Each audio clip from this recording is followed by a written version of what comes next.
நண்பர்கள் அனைவருக்கும் வணக்கம். இன்னைக்கு நம்ம இந்த வீடியோல குகேஷ் சாம்பியன் ஆனது எப்படி என்பதையும் இந்த போட்டியில் பிரக்யானந்தா இருந்தாரா என்பதையும் பற்றி பார்க்கலாம். பலருக்கும் பிரக்யானந்தா இந்த போட்டியில் இல்லையா, எப்படி குகேஷ் சாம்பியன் ஆனார் என்கிற சந்தேகம் இருக்கிறது. முதலில் இந்தியாவில் பிரக்யானந்தாவை போல சிறந்த தரநிலை கொண்டவர்கள்தான் குகேஷும் அர்ஜுனும். இப்போட்டியானது முந்தைய சாம்பியனுக்கும் அவரை எதிர்க்க அந்த வருடத்துடைய சிறந்த செயல்பாடு கொண்ட வீரருக்கும் நடக்கும். அந்த சிறந்த செயல்பாடு கொண்ட வீரரை எப்படி தேர்வு செய்வார்கள் என்றால், உலகில் நடைபெறும் பல்வேறு தொடர்களின் வாயிலாக சிறந்த 8 பேர் தேர்வு செய்யப்படுகிறார்கள். அந்த 8 பேர் இடையே 2 ரவுண்ட் ராபின் முறையில் போட்டிகள் நடைபெறுகிறது. இவர்களில் முதலிடத்தை பெறுபவரே நடப்பு சாம்பியனுடன் மோத வேண்டும். அப்படி 8 பேர்களுக்குள் போட்டியிட்டு முதலிடத்தை பிடித்தவர்தான் குகேஷ்.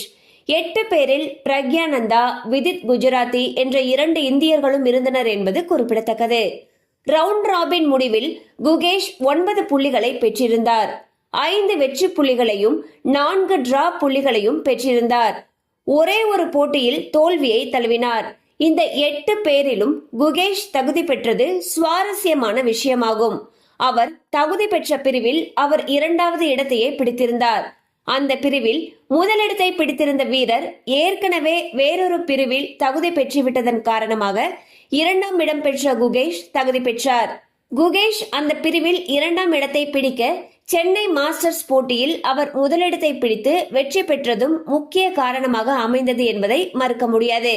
இப்படியாகத்தான் பிரக்யானந்தா, விதித் குஜராத்தி எல்லோரையும் வீழ்த்தி இறுதி போட்டிக்கு சென்று டிங் லிரானையும் வீழ்த்தி உலக செஸ் சாம்பியன்ஷிப்பை வென்றிருக்கிறார்.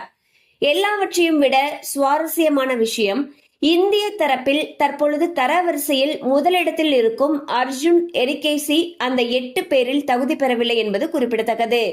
இதனையும் விட சுவாரஸ்யமான விஷயம், தரவரிசையில் முதலிடத்தை வகிக்கும் மேக்னஸ் கார்ல்சன் எங்கே என்றுதானே கேட்கிறீர்கள்.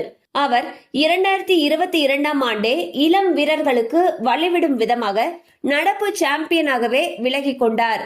அவர் இந்த முறையும் 8 பேரில் ஒருவராக தேர்வாகியும் இளம் வீரர்களுக்கு வழிவிடும் விதமாக விலகி கொண்டார். அவரிடத்தில் வேறு ஒரு வீரர் கலந்து கொண்டார்.